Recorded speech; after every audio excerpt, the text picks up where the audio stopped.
Let's have a look at how now we can utilize Maya to turn a subdivision surface into a matching NURBS surface.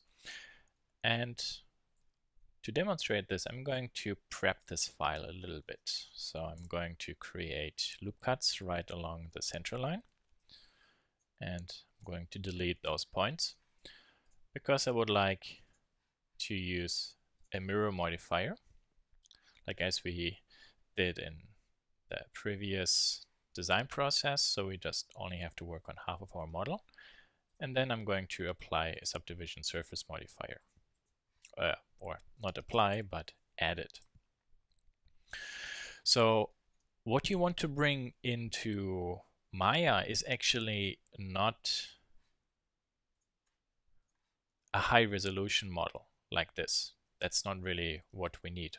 All we need is actually just a very simple boxy layout, because the subdivision in Maya will make this low polygon mesh soft again, and then we will convert it into matching NURBS surfaces.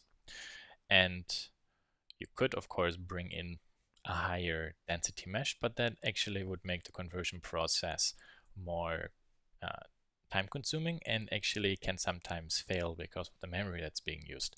So in general, it's very good practice if you work with polygon modeling and subdivision surface only to also bring in this low polygon mesh. But it is imperative that you do not turn off your mirror modifier, because we need to bring this whole object into Maya. Now with this object selected, I could go to File, Export, then again Wavefront. And this time I have the Apply modifier turned on. And because this one is invisible, it's being ignored, and this one is visible, it's not being ignored. So if I go to Export, Wavefront, and say, for example, here, Cube Subdivision, apply the modifier, everything else is set, click Export. Then I could go to Maya, go to File, Import, and here is my cube mesh, click Import, and with my middle mouse button or scroll wheel I can scroll in and out. I can press the Alt key and the left mouse button to rotate, Alt key and middle mouse button to pan around, and Alt key and right mouse button to zoom in and out. And if I click this, that is now this the polygon mesh we built in Blender. And you see, because the modifier to mirror it was applied, it's a solid full model. With pressing on the numpad 4, you can go into wireframe, and pressing 5 goes into shaded mode. And with the object selected, you can press 1, 2, or 3, for example, to switch between a subdivision look of it, kind of like the same like in Blender, turning this one on, or for example pressing 1 on the numpad is just the low polygon cage model. Now this mesh I now would like to convert into Maya's own subdivision surface system, which is not the same as this subsurface Blender and, for example, Modo are using. They're all using the Catmull-Clark algorithm to smooth out a polygon mesh. Maya has something that is more similar to NURBS. So to do this, you can go to Modifier, with having that object selected, of course, go to Polygon to Subdiv. But before we do this, click on this small rectangle, and here make sure that all this is put to the right side. Sometimes if your mesh might be a little bit too dense, so it has too many faces. If, for example, let's maybe actually try this one out. You will see what will happen. Click close and then modify convert polygon to subdiv. Actually it worked because it's still not dense enough, but you can get an error message here telling you that nothing is selected. So I have to select an object, but the object is selected. It's an awkward error message inside Maya because it basically only means that oh, hold on. I think I might know what happened. So let's go to convert here. Nope.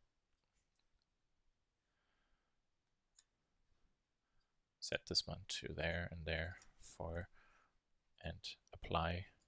Yeah, there it is. You see command to poly to subdiv failed, open script for details. If I open it, it tells me, hey, nothing is selected, which is kind of not true because this object is selected.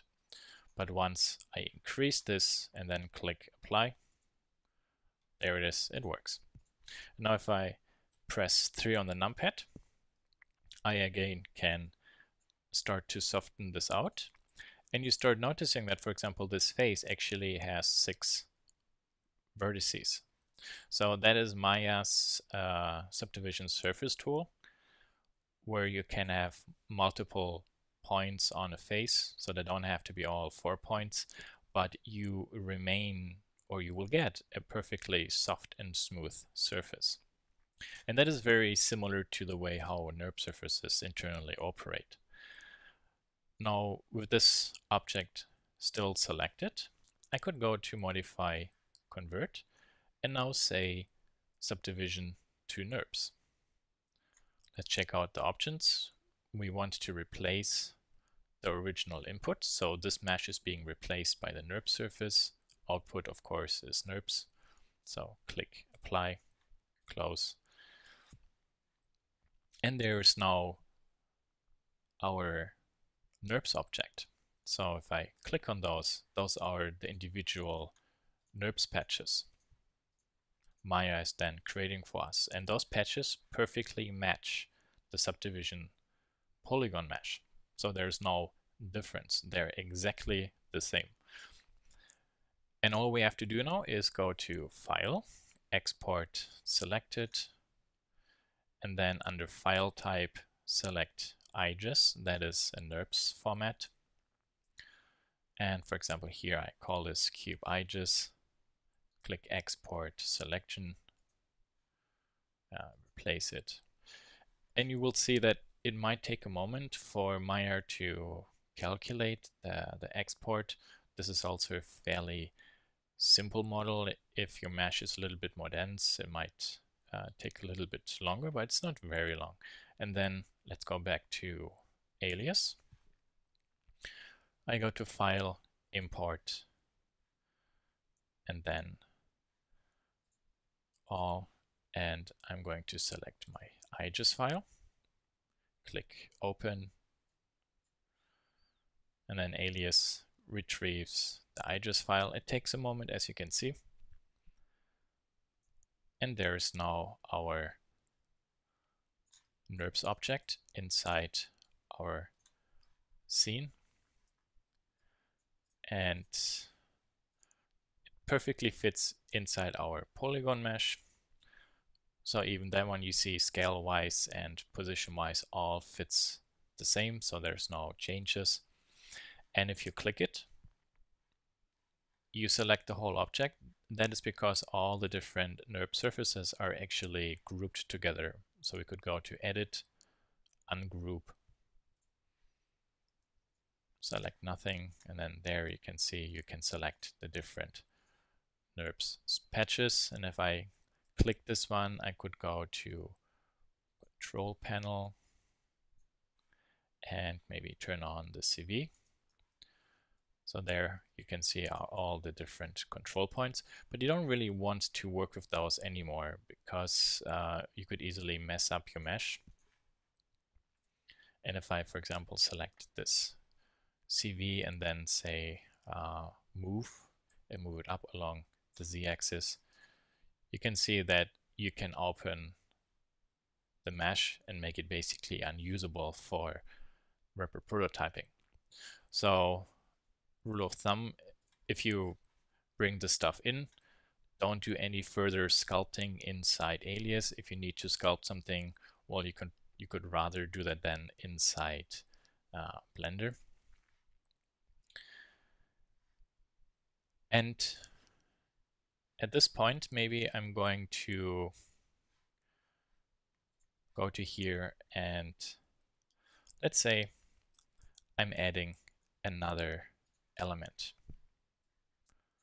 So something like this. In edit mode, I'm going to rotate it along the x-axis by 90 degrees.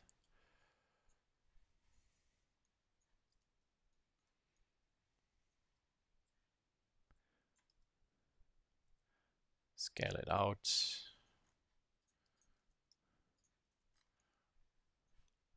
And turn it into subdivision surface modifier.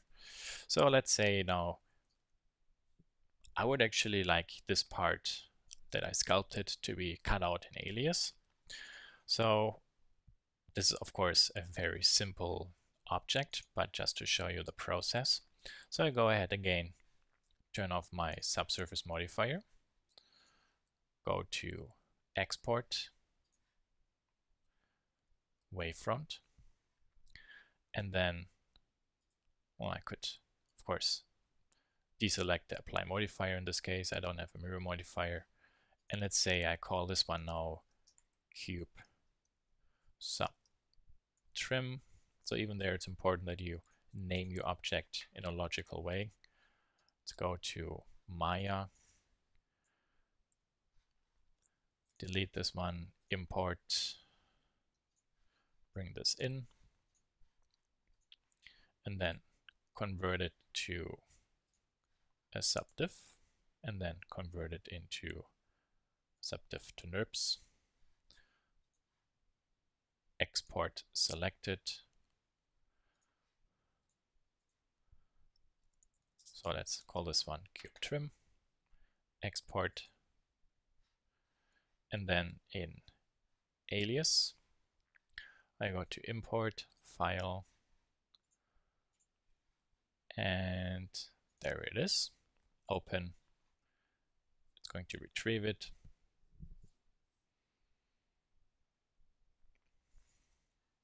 And there are, as you can see, my two surfaces. And then I could maybe go ahead and let's go to maybe surface edit and intersect, and say this surface intersect with this one and this one and this one.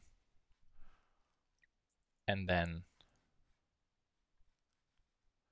maybe I go to trim and say here, this one, discard, discard, discard, and discard.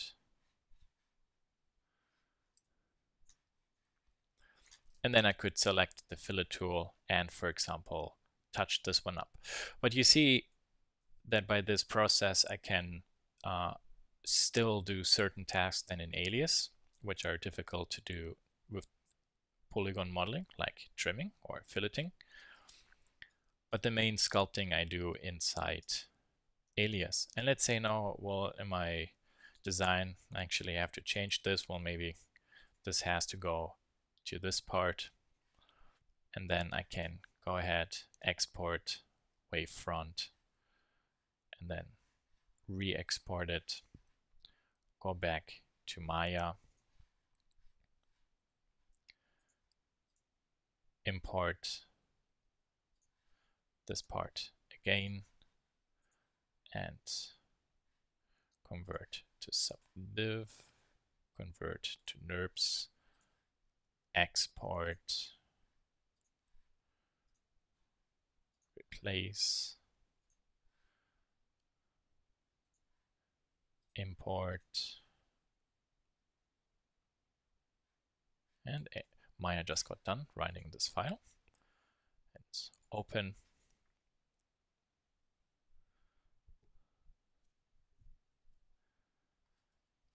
And of course, at this point, well, I have to untrim my stuff. So those surfaces I untrim. And I also have to maybe select the curve which are on the surface and delete those. So curve on surface, there, and there, and there, and this one, delete it.